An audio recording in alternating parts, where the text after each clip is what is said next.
Napakasipag at napakadunong natin, Chairman. Magandang hapon sa inyo at sa ARTA. Bibilisan ko kasi kung hindi, red tape to, no? So, Mr. President, may I ask a few questions? Thank you, Mr. President. Yes, it will be an honor, Mr. President. Thank you.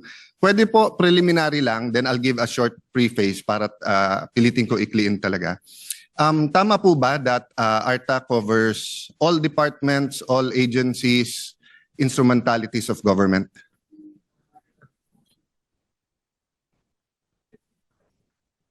So, all of those are covered except for the constitutional bodies, the legislature, and the judiciary, Mr. President. Okay, so judiciary, constitutional bodies like COA, CSC, COMELEC, and then Congress. Magkano po budget nyo? Budget po for 2026, ang proposed is 519 million, Mr. President. And more or less, magkano po, sorry Chairman, you might not be, or we can go back to it, but more or less the Ombudsman is 4 or 5 billion, di ba? Something. It's about 6 billion, Mr. 6 President. billion. And the COA is around 16 billion, Mr. President. 16B. 16B ang Okay. COA. No, so the first point I want to make is that we have an agency. I'm not saying you're really good. I'm not saying you're really bad, the officials there. I'm just saying an objective look at it. Merong kang ombudsman na sakop lahat, kasama yung tatlo na sinabi niyo po kanina, pero may 6B. Meron ka rin COA na sakop din lahat, na may 16B, pero may anti-red tape ka na 519B. So Million. Million. Yeah. So my point is, I might criticize a little bit now, but I want to temper it that we're also not giving you what you need to be able to cover all the agencies. Okay, so this part of the preliminary. So given the limited budget and personnel, what do you focus on? What does the head of the ARTA and his team now focus on? Is it more systems? Do they look at the part? I mean, diba, with a limited budget and such big scope, you have to prioritize. No? Nutshell lang naman, Mr. Chairman. I mean, I don't expect naman. I know everything is a priority, but when everything is a priority, nothing is a priority. So, given their budget, given the time limitation, are they focusing on the digital? Are they focusing on frontline? Are they focusing more or less lang po? More or less. I'll not take it against them pag hindi nasama sa focus. No? Yeah. Baka, No, Mr. President, based doon sa aming budget hearing, ang focus ho nila is first yung systems. They also analyze the systems, let's say, of LGUs and agencies. Nagbibigay sila ng suggestions. They also analyze the systems of different sectors like the telecom sector, like yung business sector. So that's one. Number two will be digitalization. Ito napag-usapan ho namin sa hearing rin na we cannot fight red tape without digitalization. So yan rin po yung kanilang isang binibigyan ng focus. And also accountability, of course.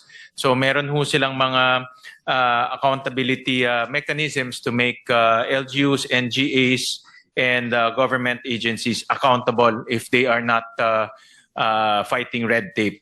So yun po yung tatlong focus nila, Minority Leader. Thank you for that, Mr. Chair. So, given that, I'd request the Chair to study if they can give us the right answers kung if we give them additional money, saan nila ilalagay. So, dito ko na i-preface, no? Kasi ang pagkaintindi ko, when I first entered government, ang tingin ko sa graft and corruption, iisa yon.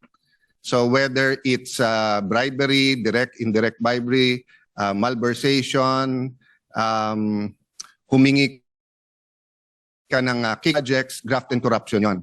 But later on in my life as a public servant, it was explained also to me, and I saw it with my own eyes, that if there are unreasonable delays, inefficiencies, maaring hindi kumita ang isang public official, pero graft yun. So in my mind, dun ko, I'm not supplanting my own definition with the law. Of course, the law is very clear, whether it's RA 6713 or the plunder law or the revised penal code. Ang sinasabi ko lang, Mr. Chairman, di ba, na klaro yun pag sinabi mong halimbawa, si letter A, may ganitong project, hindi na ginost nila, hati-hati sila, 20, 20, 30, 30. Klarong graft and corruption. Etong frequency na to, maganda. Wag na natin ibidding. Bibigyan ka ng 50 million, ibigay mo. Oh. Klarong corruption yung mga yon, di ba? But yun nga, for example, an agency delays approval of something wittingly or unwittingly, whether, wag mo na sabihin, walang malis, hindi kumita, walang kinita, hindi siya galit sa applicant. For example, no, ngayon, let's say, Sexani is here para sa DepEd, di ba? Na for one reason or the other, delay after the delay, we didn't build classrooms. So every year that you don't build classrooms, and if it takes 2 years for a multi-level, meaning more than 2-3 floors na classroom, di ba?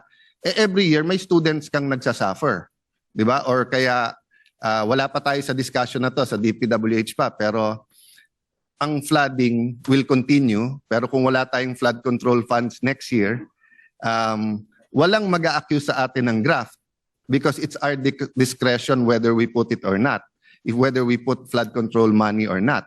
But 10 years from now, if Bulacan and Cebu is still flooded because we did not put the right money next year, I'm talking about theoretically or in concept, may graft, no? But para idiin ko lang, it's more of, we're talking more of the executive implementing the law sa daily lang, di ba?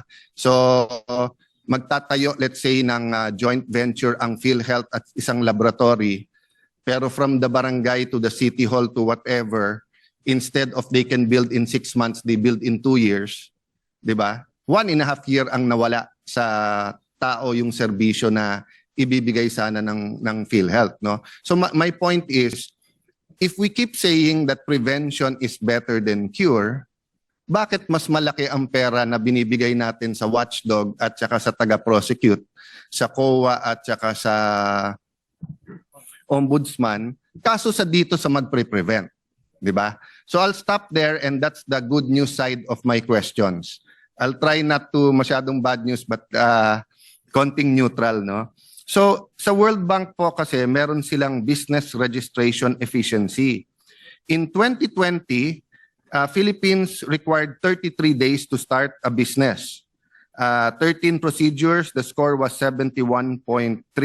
At that time, hindi ko pa kilala masyado si former ARTA head Jeremiah Bellica, but he did a couple of amazing things during that time, no?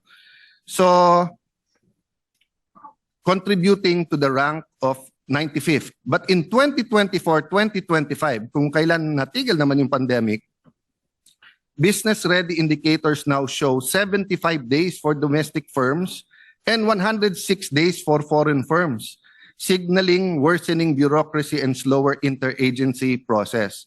Okay, let me be clear. Hindi ko sinisisi ang ARTA. Hindi kayo yung nagpatagal. 'Di ba? Yung nagpatagal kung sino man yung nag-insert ng kanilang mga requirements. So from 33 days naging 75. However, in a sense, I'm holding accountable ARTA kasi kayo taga-monitor. At dapat tuloy-tuloy na binabantayan nyo to. So, why? Why from 33 days to 75 to 106 days? Has ARTA made a study and are they aware of the problem? What's up?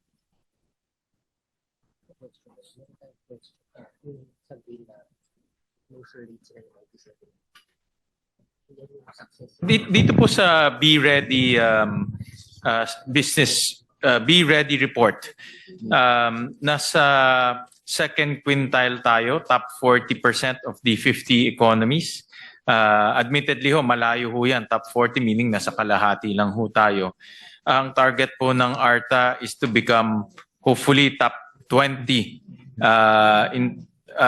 by 2028. So yun po yung kanilang target. Yes, Mr. Chairman, I'm not so much for that statistics kasi nga kontrolado lang natin Pilipinas na karaniwan hindi pa nga. Hindi naman natin kontrolado gaano ka-efficient ang Singapore, ang Japan, etc. No? More concerned ako doon sa kung totoong from 33 days to 75 days, ba't nagkaganon? Di ba kumbaga parang nagkasakit, tapos nung nabinat, mas masama pa. True story to, Mr. Chairman. Before the pandemic, I was just walking sa Fort. I think sa Toby's Estate, favorite ni Ate Pia na coffee place. Yung sa likod ng Shangri-La, di ba? It's nice to walk there. So, I was having coffee there. I met a Singaporean couple and parang tingin nila sa BGC Taguig is parang Little Singapore. So, nung nalaman nila asawa ko yung mayor, they were asking, ganyan, madali bang magtayo ng business? So, tinanong ko lang pabalik sa kanila, how long for to put up a business sa Singapore? Sabi niya 2 to 3. So, sabi ko 2 to 3 weeks, 2 to 3 months. Tapos, while I was asking, parang gumanon na sa mind ko na, baka naman 2 to 3 days, nakakaya naman tanong ko 2 to 3 weeks. Sabi na, no, 2 to 3 hours. Okay, so, siguro malayo yung 2 to 3 hours sa 33 days. Ngayon, 75 days.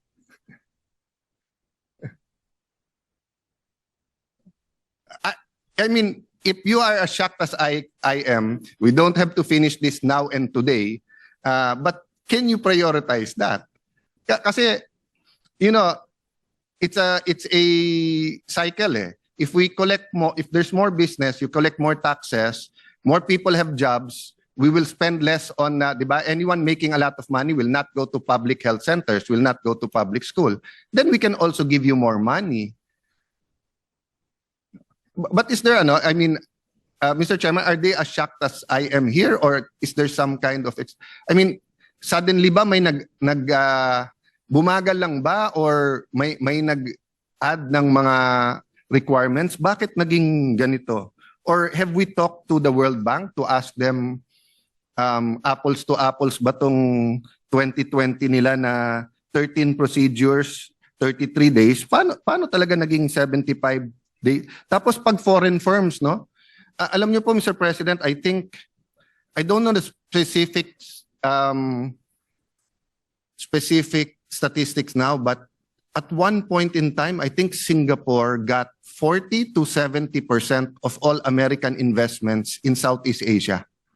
No, and one way to do it, nagkaroon sila ng department, tagaligaw ng foreign investments, tapos one-stop shop. We can argue that they're a city-state, di ba? But parang nakikriticize ang presidente, billion ang gastos pag nag-abroad. And I'm not talking about President Marcos. Each and every president I've known have been criticized for going abroad. May figure sila ng promised foreign investment. But if kung foreign investor ka and you go to Vietnam and it takes you 30 days, for example, I don't know how fast or slow, but you go to Indonesia, Malaysia, Vietnam, Singapore. Wag na Singapore kasi napaka-efficient talaga. I mean, above the rest ang Singapore. But let's say you go to Malaysia, Vietnam, or Indonesia, and you can put up a business in 30 days. I mean, you can argue na, pero ang Malaysia, ilan million sila? 40 ba? 60. Ang Pilipino, 110 million. So baka mas maganda market dito. Pero ang Indonesia, 300 million eh. So parang, we're throwing things in the wind if we keep saying that ang problema lang kuryente, ang problema lang labor. Tapos it takes 100 days just to put up a business. And after this, I'm going to BIR taxes, which is even worse. So Mr. Chairman, just before we leave this topic, may sense ba yung ARTA or may ongoing bakit naging explanation ba't naging 75 to 106 days? Well, to be honest, Mr. President, ako nagulat rin ako dahil nung nagkaroon ho tayo ng ARTA, ang na-expect ho natin, mas bumilis yung proseso, especially ngayon that internet is commonly used already. So I was also surprised. Tinatanong ko nga si DG, bakit lalong naging worse yung ating starting up a business. Naging doble yung number of days to start a business. So for me, that's no excuse kasi basic po yan eh. Dapat talagang maiayos yan. At yung mga investors, sinabi ko nga kanina, mga investors, ang tinitignan nila yung proseso natin, how fast they can set up businesses, especially mga small and medium enterprises. So ako, there's no excuse, Mr. President, Minority Leader, na nangyari yan. And I was assured by the Director General na by next year, isa-set up na nila itong Central Business Portal, which aims to shorter the time of business registration. So lahat po nandito na sa portal. This will be a cooperation between the DICT and also ARTA. But I share your sentiments, Mr. President, na may ARTA na nga tayo. Dapat nag-i-improve yung process. Ako naniniwala. May ARTA pero panay arte yung ibang mga agencies. Kaya nga ho eh. So kung kaya ho ng Singapore na 2 to 3 hours, dapat kaya rin ho natin, especially with the use of internet. Mr. President, one thing I with the noticed permission of the Go ahead. sponsor and the interpellator, the chair will just interject. I principally authored and sponsored RA 9485. Ito yung nagpasa sa Anti-Red Tape Act way back in 2007. Ang recollection ko, yung original version as passed, pag simple transactions, 3 days. Pag complex, 5 days. Pag hindi na-approve, pag hindi na-actionan, is that 5 days or 10 days? 7 days. Anyway, pag hindi na-actionan, within 3 days, deemed approved. And merong sanction doon sa agency na hindi nag-act on the whatever application. So my question is it still being followed strictly? Yes, Mr. President, that's being strictly implemented, Mr. President. Bakit 75 days yung naririnig natin? Parang yun ang norm. Kung 3 days and... Yeah. Ba't naging 7 days? Ang regulation ko, 5 days eh. Ang explanation ho sa akin, Mr. President, ng ating DG, maraming dinadaanan na agencies. For example, Securities and Exchange Commission, DTI, BIR, then kukuha rin sila certification from SSS, PhilHealth, Pag-ibig, and then after that, pupunta sa LGUs. No? Yes, So, I understand the Chairman Sherwin. That makes it a complex transaction. Kasi maraming agencies na dadaanan. And there's a period required under the law na kailangan maaksyonan. I think during the deliberations, lahat ito na-consider. Pagka yung simple transactions, ito yung single agency. So even if there are other agencies involved, merong talagang period required na kailangan ma-actionan, ma-approve or ma-disapprove. Otherwise, deemed approved. So nangyayari ba yung merong deemed approved? Parang wala eh.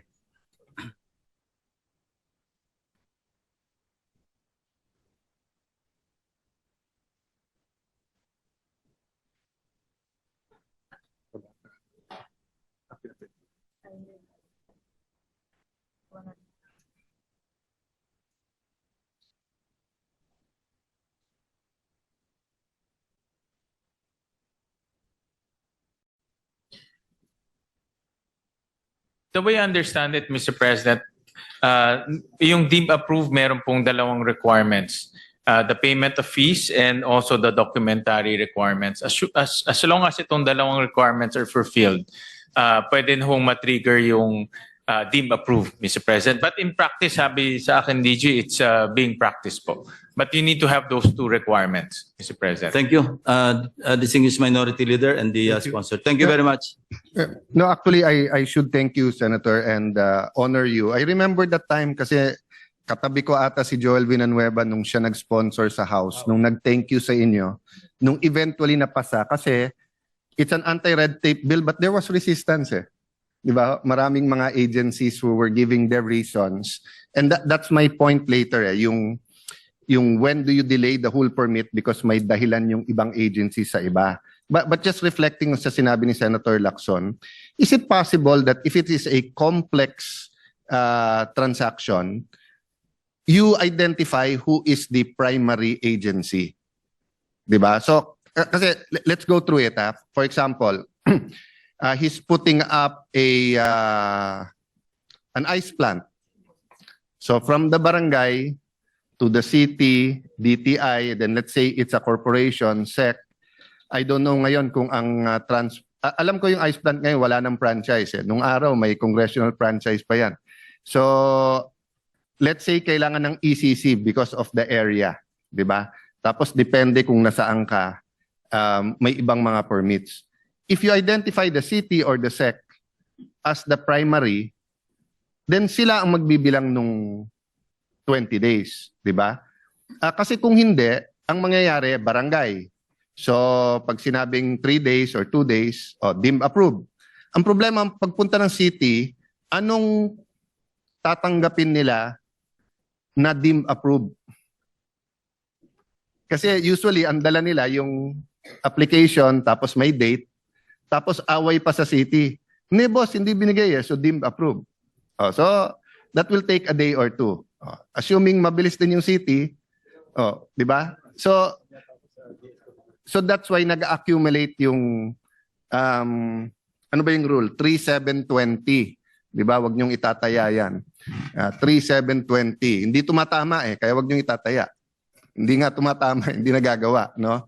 So my point, Mr. Chair, after reflecting sa sinabi ni Senator Lacson, ang red tape at ang corrupt at ang inefficient, nag-i-innovate yan especially kung the inefficiency leads to corruption. Di ba, there are two kinds of inefficiency or three kinds Yung unwittingly, yung talagang ano lang, they want to make sure they do everything by the book, so it turns out longer. The second one is tamad. The third one is the longer it takes kasi more magbibigay para mapabilis. Di ba? We believe it or not, Mr. President, isipin niyo po sa passport. Sa passport, nung nadidelay, ang iba nating OFW pala, yung recruiter, nagbabayad ng 50 mil per passport. So nung tinanong ko sa recruiter, sa recruitment agency at mga taga-POA, ba't naman kayo magbabayad ng 50,000? Sabi, boss, 3,000 ang sweldo ng OFW, ready na yung employer. 6 months na didelay yung passport. Di nawala sila 6 times 3, $18,000. $1,000 yung passport, bibigay ko. So anong natuklasan namin dun sa DFA? May isang McDonald's or Jollibee, meron silang computers doon or laptop, pinupuno nila ang appointment, tapos ibebenta nila. Tapos yung iba may kakuntsaba pa na na travel agency. So my point is, if they innovate, we also have to innovate. It's not going to be easy.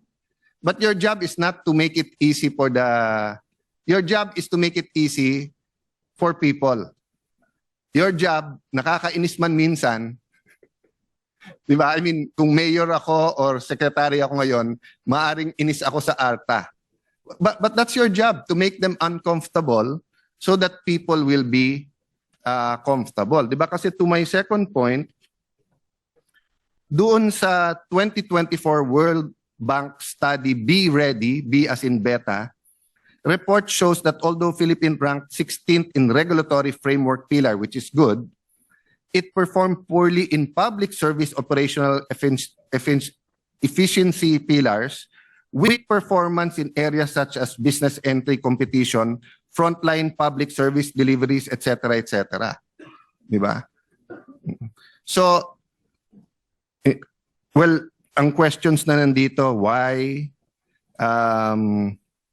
what enforcement, etc. Hindi ko na isa-isahin, but banggit lang ako isang example. Tatanungin ko to kay Secretary at sana payagan ako ng chairman na si Secretary Herbosa mismo ang sumagot. No? Every year, ang laki ng HPEP para sa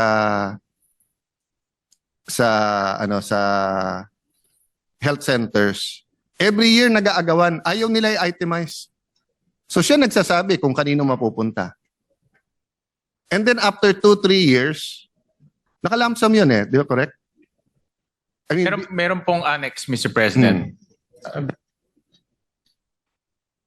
pero pag annex napapalitan di ba? During the year. During the year. Oo. Yeah. I mean, during the budget process. Implementation, yeah. Kinakabit na ho ngayon ng, kinakabit po sa Sige. budget. But my point is this, no? Dapat part ng efficiency anti-red tape. Alam mo na, eto yung dami ng barangay, eto yung walang health center, eto lalagyan mo. Kaya nga nilalagay ng kontratista, di ba? This is the amount, 40 million, 180 days to comply. Kung yung kontratista, pinipinalize natin, at least now, kung hindi niya matapos ng 180 days, what about DOH? Di ba? So from the time we approve it in December, gaano katagal bago nyo ilabas yung plano, bago kayo magmowa sa DPWH, tapos nakita ko si Sec. Herbosa, nag-i-inspect, tapos nagugulat siya dahil panay halaman na yung hindi natapos. Unlike DPWH, pag gumawa ng flood control, pera ng DPWH yon. Ang nagbabantay dapat nun, DPWH. Ang DOH, pera to ng DOH eh. So ba't siya nag-inspect nung natiwangwang na? May regional director siya eh. So nung inumpisahan, hindi nila tinignan. Tapos nung nag-delay siya pa magpapabida para pumasyal siya doon. Tapos kaya lang pala pumasyal doon, mag-abroad na ulit.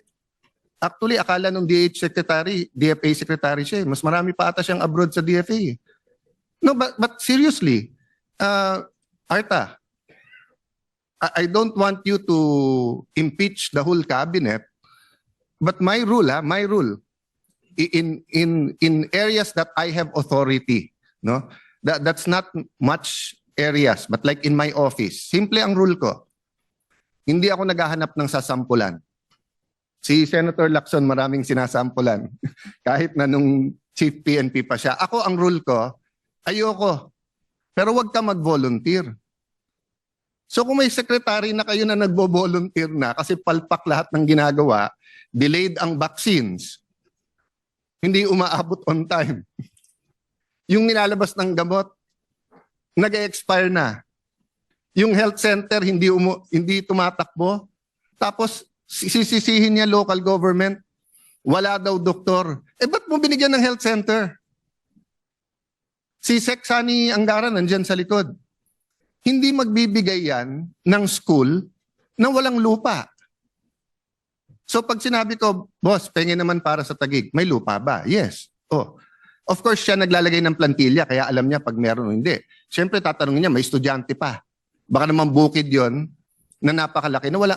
So ibig sabihin, ang DOH naglalagay ng health center, hindi mo muna kakausapin yung mayor or governor na may pondo ka ba para sa nurse, may ganyan ka ba? Diba? So this is all part of anti-red tape. So again, no, I don't expect you to go through all of it. Senator Lacson, when he was chief PNP, meron siyang programa about yung, sir, the waistline, no? 34-inch waistline. Ilan po? 34-inch waistline. 34-inch waistline. I barely made it. So, few months ago, nag-36, buti bubalik sa 34. Pero my point is this, hindi ginawa ni Sen Ping na each and every single one siya pa tumingin. May chain of command, tapos kung sino nag-volunteer, after the time na binigay niya mag-exercise, nasampulan. So alam nung buong organisasyon na you mean business. So I don't know, under the law, mas alam ni Senator Testaman Joel Villanueva, happy birthday, Senator Robin. Mas alam ni Senator Ping yung batas sa anti-red tape. But I do know that mula sa kagawad ng barangay or SK hanggang sa presidente, we're sensitive to the media. So if you remember Noli De Castro, meron silang parang horror role at saka meron silang hoy gising dati. So again, di ba, if all the agencies, all the departments score 85 or 80 or meron 80, may 90, may 95, okay lang eh. Pero may isang departamento ka, 65, 70, or kung may 5 kang kategory sa kanilang department, 4 out of 5 palpak. I-horror roll nyo naman. 'Di ba? You have that power. Kasi unang-una, hindi naman kayo magpre-press con, hindi naman kayo, you just have at the start of the year, eto ang grading system namin ha. So sa lahat ng may infra, ang normal na bidding, let's say is 30 to 45 days before you bid it out. When you bid it out, you have to award by this date. The contractor, ganito. You have to finish it. It's very scientific and very objective. So pag hindi, mapapahiya. So can you imagine, if I was DPWH, DOTR, DOH secretary ngayon at pag-start ko pa lang, may metrics na kayong ibibigay sa akin dun sa Klaro ha. And it doesn't have to be the whole department. I mean, sa DOH, ano pinaka-importante? Anti-stunting, yung first 1,000 days, yung bakuna, tapos primary healthcare halimbawa, di ba? So you don't have to look at 1,000 things. You just have to prioritize and look at all of this, no? May I ask if this makes sense to them and if they can, they have more than a month this year and then come up with it. I think it was it Congressman Sarmiento ba? Or may congressman dati eh. Ang ginagawa niya sa probinsya niya, may index card siya, may indicator eh. Tapos tuwing budget hearing, pupunta siya sa departamento, whether regional department o bibigyan niya ng grade eh. 85 ka boss, 75 ka boss. Tapos nakalagay doon, bakit ka 75? Sa infra delayed, so 60 ka lang. Sa sagot ng telepono, sulat ganyan, 90 ka kasi mabilis kang sumagot, di ba? Thank you, Minority Leader. That's exactly what our Majority Leader suggested earlier na sinang-ayunan ho natin na ang ARTA dapat meron ho silang parang anti-red tape performance review or ease of doing business performance review. Kahit hindi na ho i-gawin sa libro, kahit na i-upload na lang sa internet so that may scorecard all agencies, all GOCCs, pati LGUs para malaman ho natin Minority Leader, sino yung mga magagaling na agencies pagdating sa fighting red tape, ano yung mga best practices ng iba't ibang agencies and LGUs. Sa ngayon ho, walang ganun. Merong awarding every night pero hindi natin alam kung sino rin yung poorly performing. But kanina, na-mention ko meron silang mga top complained agencies na dapat rin i-publish rin yung para malaman din natin at magamit rin natin during budget hearings. No? And Mr. Chairman, may I suggest, they just pick yung pinaka-frontline at pinaka-importante, education, health, taxation, pili lang kayo ilan. Pero kailangan kasi January 1 or even before that, para fair, sinasabi nyo na, binabantayan namin to. And you know, if they pass, you're still victorious. Kasi they might have passed because nga alam nila eh. Sino ba nagsabi nun yung scientist na by merely observing, nag-iiba ang kilos ng isang tao. That's why nga hindi daw scientific lahat ng studies because if you know you're being observed, umiiba yung kilos mo. So, I'll speed it up, Mr. Chair, dahil alam ko nakiusap lang tayo kay Senator Pia na para ituloy yung DSWD. But may I take advantage that Senator Joel, Senator Lacson is here, Senator Pia, sa Ways and Means naman siya. Nung hiningi ko sa dating BIR Commissioner kung na-issuean ng LOA ng letter of authority ever in this administration, yung top 15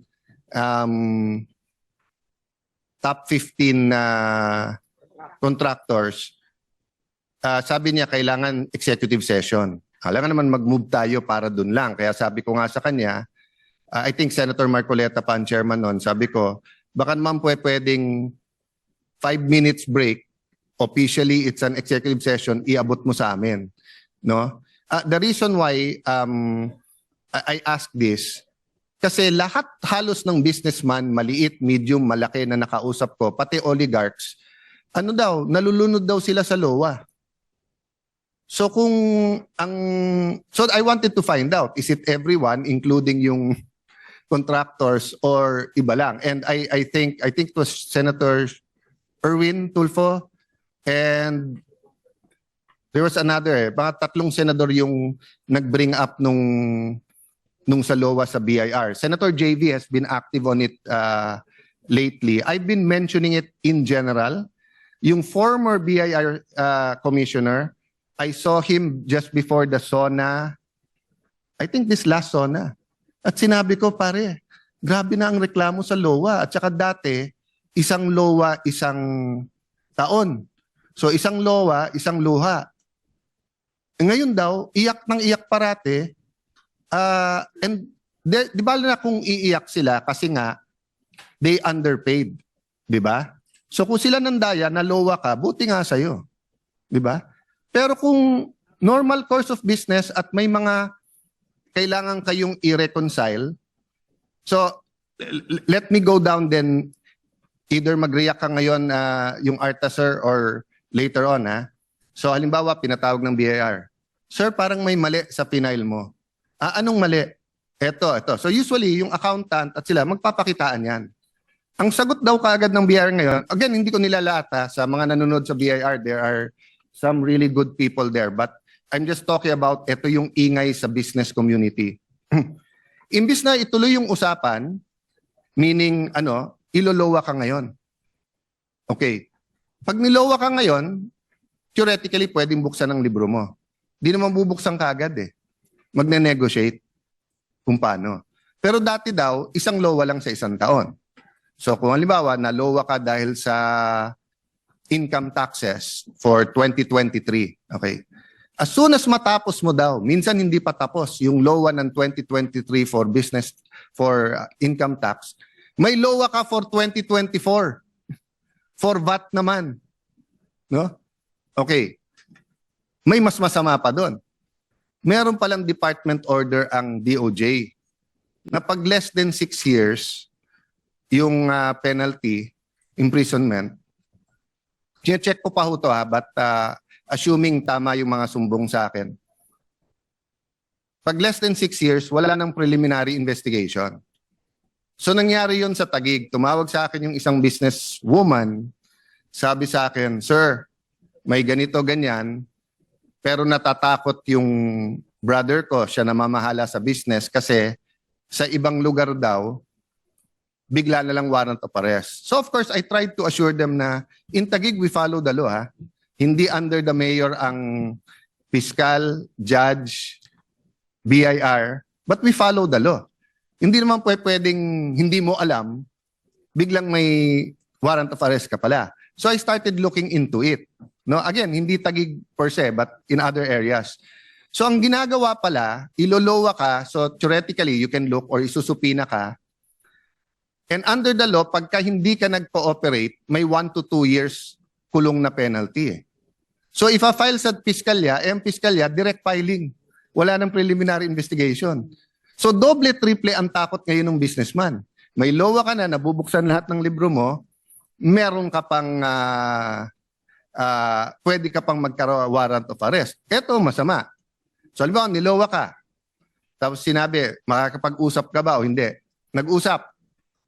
Pag ipapa-receive mo na nag-usap kayo or ire-record mo, ayaw nila. Susulatan ka pa.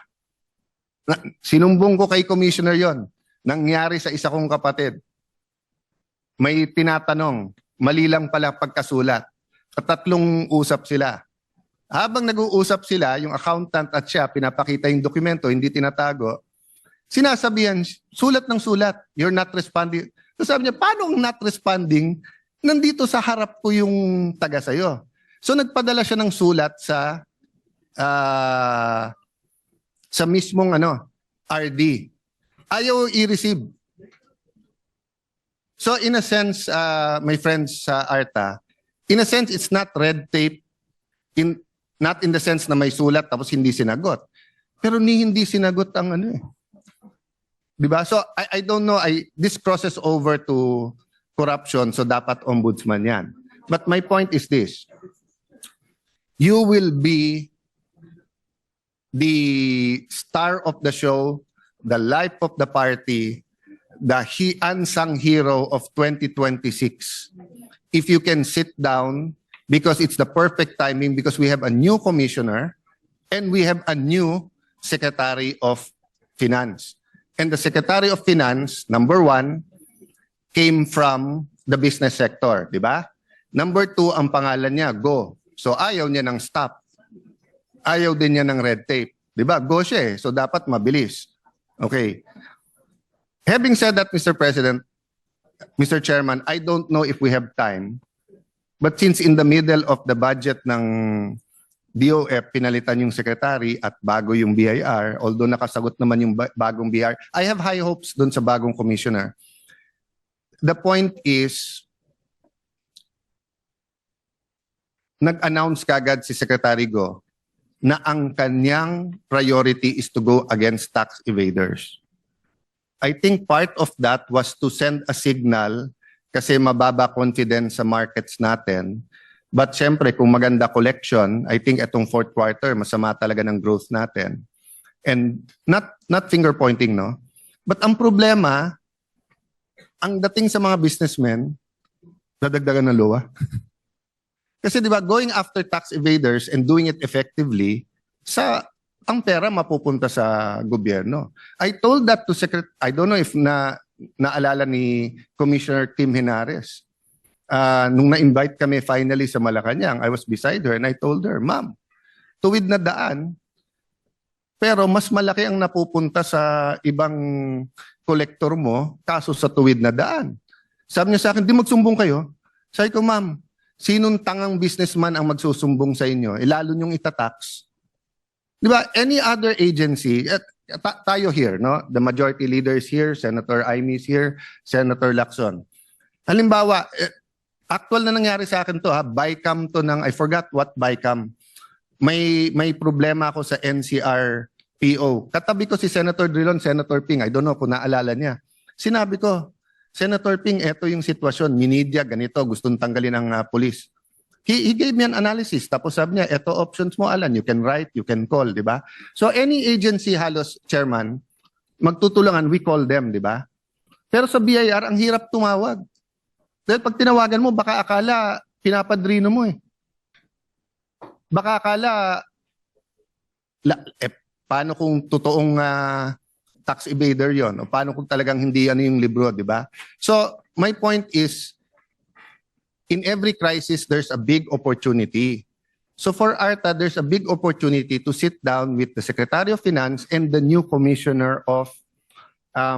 maganda nga ngayon kasi bago yung buong team eh. No? Hindi ko tinitira yung dati ha. Of course, Senator Recto ngayon, ES na eh. But what I'm saying that pagka may fresh eh, bago-bago pa ang ating Custom Commissioner, ang ganda nung una niyang ginawa. Pina-declare niya sa lahat ng collectors kung meron silang connection sa mga brokers, di ba? So ngayon may bagong COMELEC, bagong BIR. So Mr. Chair, I have to familiarize myself pa konti, but one point, no? Yung LOA na yan, di ba nasa, well, you were former Ways and Means, so you probably know it better. Di ba, I think it's section 6, no? Na, meron ba dyan? Yeah. Okay. The commissioner or his duly authorized representative may authorize the examination of any taxpayer and assessment of the correction amount of tax, notwithstanding the law requiring prior authorization of any government agency or instrumentality. Under, ang pagkaintindi ko ha, halos never ako nagyayabang, pero hanggang ngayon hindi ko alam paano. Pero ang bar exam ko sa tax was 97.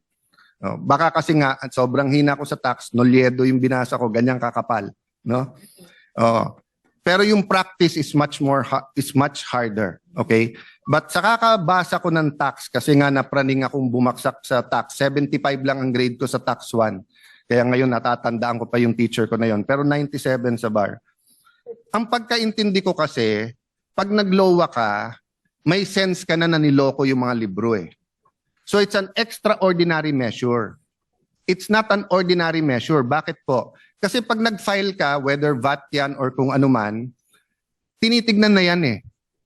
So kaya ka nilolowa, sabi, mukhang nalusutan tayo. Pero nakalagay dito, commissioner or his duly authorized representative.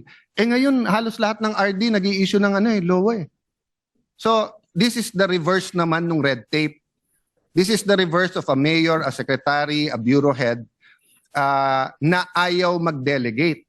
Ito naman, imbis na dumaan sa kanya para tignan niya, parang lahat na lang pwede maglowa, 'di ba? So again, my friend sa ARTA, no, and I'll end here, no. Prevention, first principle. We can argue with facts, we can argue with opinions, we can argue with, dapat nga facts, hindi tayo nag-argue, pero principles we cannot argue, 'di ba? So let's agree, prevention is better than cure. Oh, 2. If you have too many priorities, you do not have any priorities. That's a principle. Kailangan focus tayo. Okay. 3. At least sa Pilipinas, pag may sinampulan, it works, no? So may I suggest DOH at saka BIR, not para sampulan per se, but take a closer look, work not against them, but work with them. Sir President, thank you for this time.